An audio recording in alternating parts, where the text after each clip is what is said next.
This is one of my favorite OA photos from the Delaware.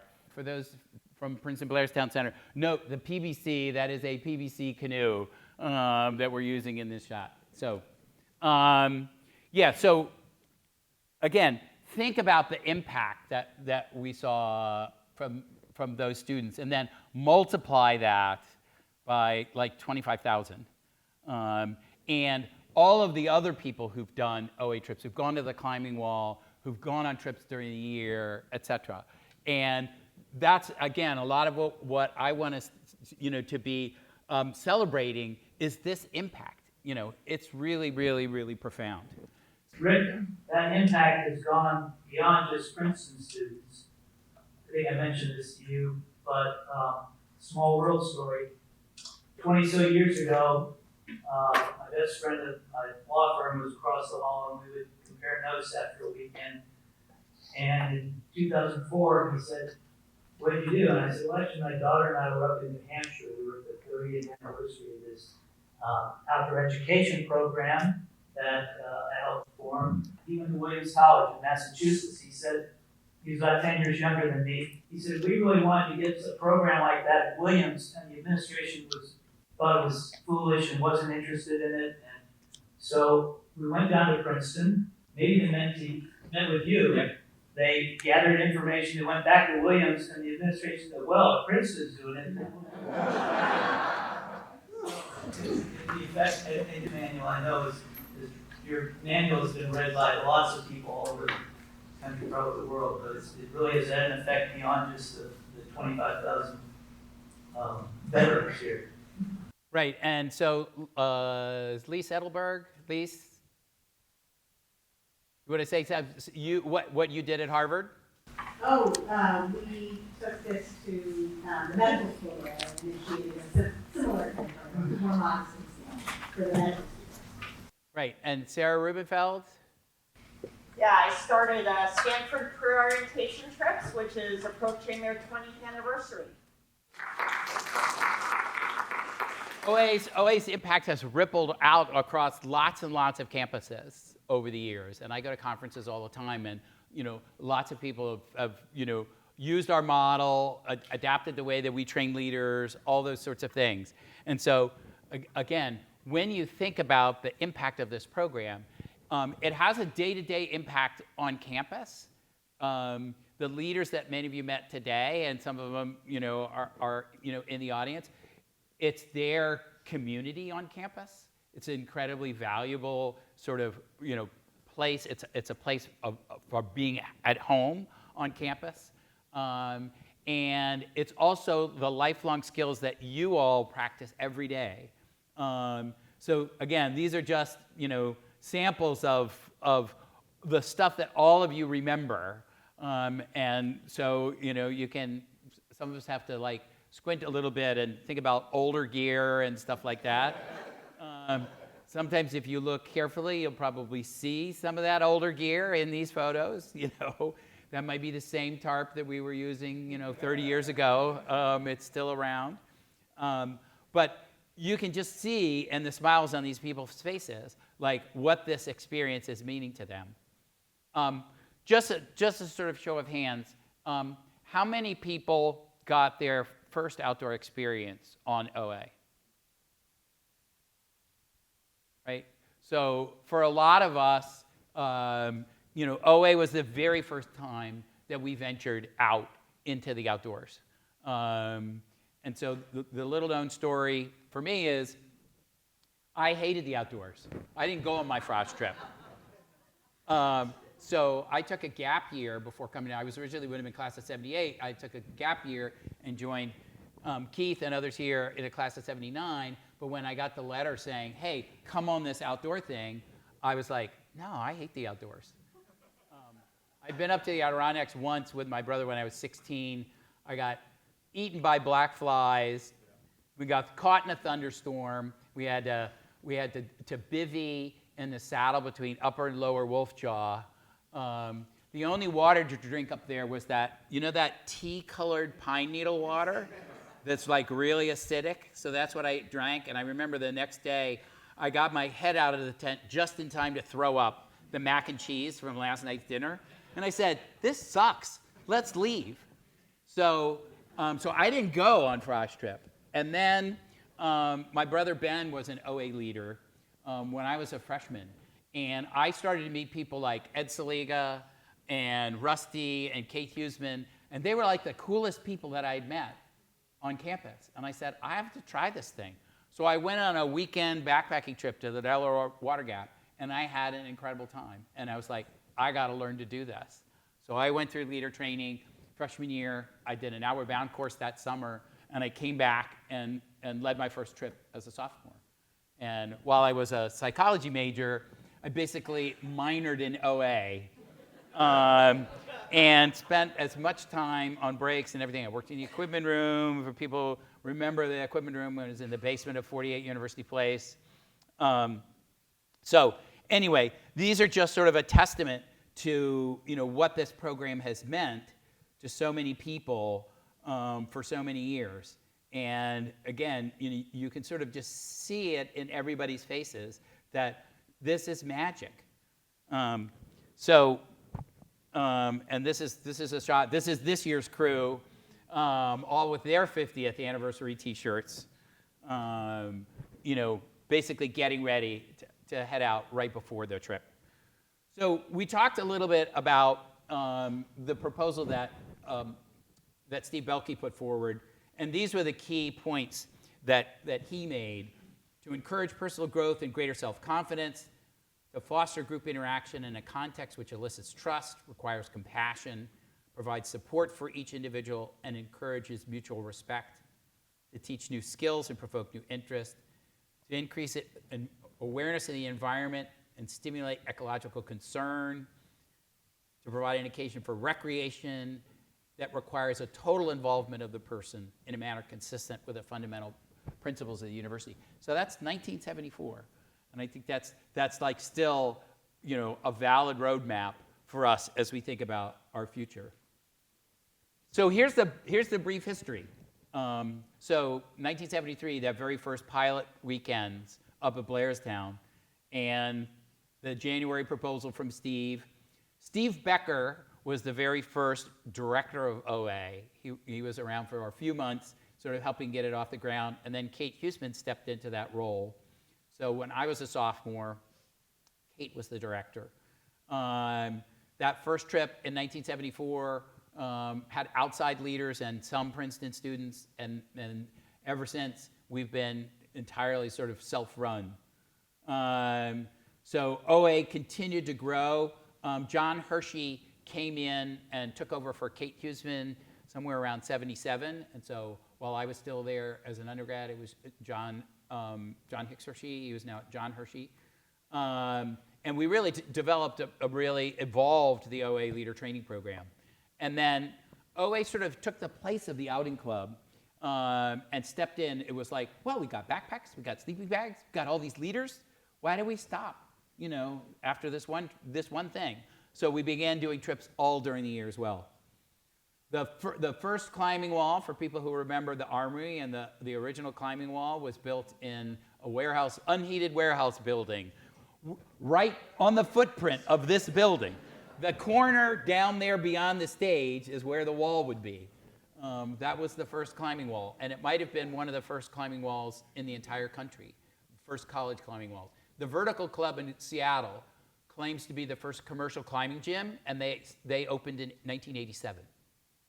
So we don't have any proof. Rusty mentioned that climbing walls had existed in the UK for a long time, but we might be the first college climbing wall. And then in 2007, when they tore the Armory down to build this building, they gave us a new climbing wall, which was a great deal. We spent about $15,000 in wood building the first wall, and we got a $150,000 wall out of the deal. So when they tore the building down, they said, well, we'll have to give you a new climbing wall. And we said, okay. So I hope that some of you got a chance to see it. 2012, OA was still an optional pre-orientation program. I don't know if anybody remembers this. In 2011, we had the hurricane year. And we had to evacuate everybody, okay? So Hurricane Irene came up the week before Frost Trip, and for anybody who lived in Vermont, roads got washed out in Vermont, the Catskills was closed, the Delaware water gap was closed. We had, in 7 days, we had to replan 40 routes to new places because all these other places were closed. And the trip left on a Sunday. It was a beautiful day. And 2 days later, Tropical Storm Lee came up from Louisiana and dropped 10 more inches of rain in Pennsylvania in 12 hours. And trees were just falling over. And everything was at flood stage. And so 2 days into the trip, we decided we had to evacuate 1,000 people. And we brought them back to campus. Some people who were here lived through that experience. And that was in 2011. I thought that we were toast after that. Nobody would go on OA. The next year was the largest trip we ever ran, okay? 825 people went. And so the interesting thing about that was the people who came back, the class of 2011, there's an orange shirt, OA shirt up there that has the hurricane logo on it that we gave them after that trip. And so a lot of you probably know the term type 2 fun. You know, that type 2 fun, yes. Type 2 fun is fun that at the time sort of sucks, but afterwards when you look back, it's like, man, we did that, didn't we? And so we got all those people out, we got that class out while it was still type 2 fun. And they were unbelievably bonded. You know, it was incredible. And we got a ton of leaders out of that class. And then the next year was the largest trip ever. 2016, this is an important story. OA began as 100 people in '74. And about 10 years later, what is now the Pace Center for Community Service, which was then the Student Volunteers Council. Some people remember SVC was part of the Office of Religious Life. They started community action, which was called urban action at that point. And they said, hey, they asked me, like, what would it be like if we did a similar, pre-orientation program, but it was service-based? And so they kind of decided to do community action based on the success of OA. And so that program began and eventually got up to about 150 people. OA continued to grow, in part because our unique model of leader training. We train anybody who wants to come in to the program, and we run leader training multiple times a year.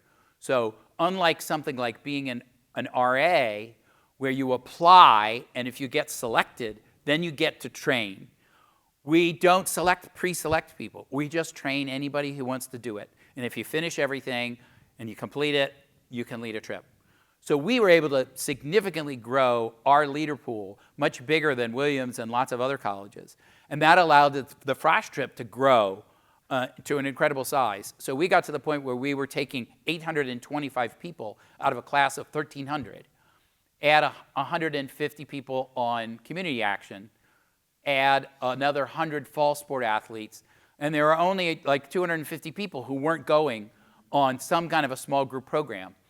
And the vice president for Campus Life noticed this in 2014 and said, wait a second, why doesn't everybody have some kind of small group experience? Those 250 people felt really left out. They came a week later, they go into the dining hall, everybody was sitting with people they knew, and they were like, I don't know anybody, how come they know people? So it was the growth of OA that basically encouraged the university to make a small group program required for all incoming students. It would not have happened if we were still 100 people and community action was still 100 people. So again, when we talk about the transformative nature of this program, what you all did to build this and make it that big had a huge impact. Now, every student has some kind of a small group experience, and the university feels like that's essential to help welcome new students into Princeton. In 2019, Chris Beeson, I'm trying to think who else was here who's on the Lisa Newman-Wise.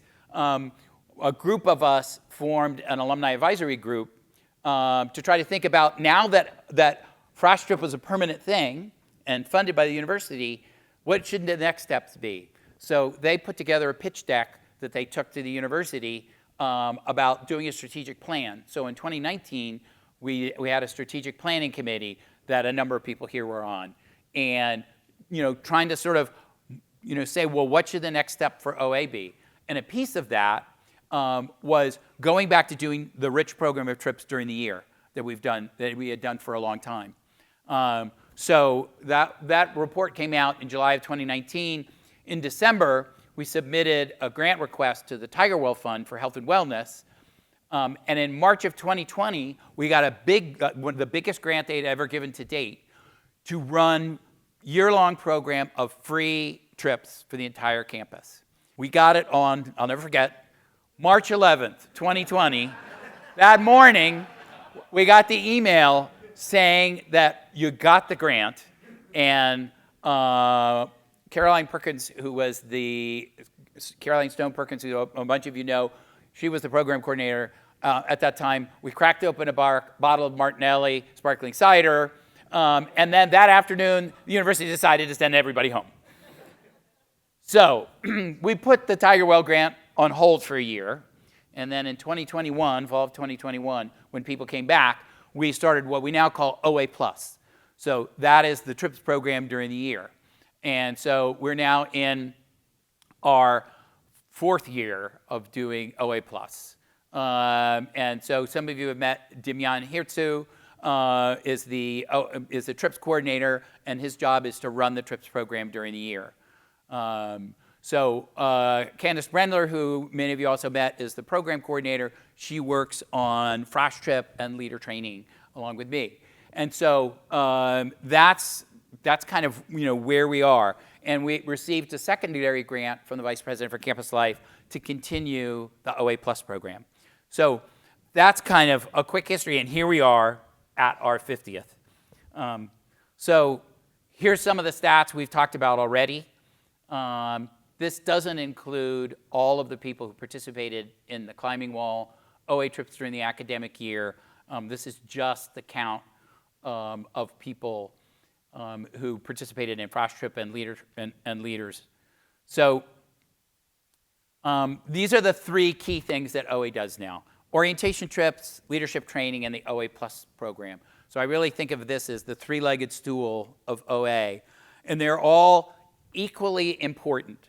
They all kind of balance each other out, because you can't have the Frosh Trip without leaders, and you can't have a robust leader pool if people only lead one thing a year.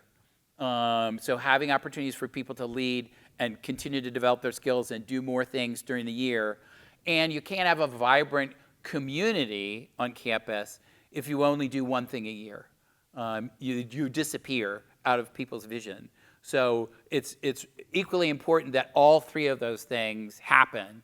And so we're at a point in our history now where all 3 are back, and we have this rich future ahead of us.